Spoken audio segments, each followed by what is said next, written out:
Hi, I'm your Wall Street Insider channel. Today let's talk about price movement. Part 1. Wave. In the meantime, subscribe to my channel and set the bell so you don't miss my videos. The price does not move between 2 points in a straight line, it does so in a wave pattern.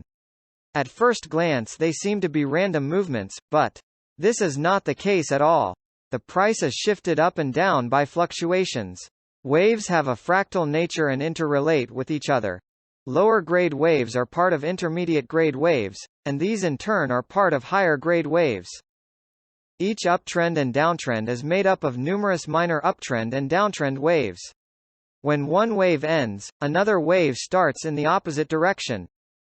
By studying and comparing the relationship between waves, their duration, speed and range, we will be able to determine the nature of the trend.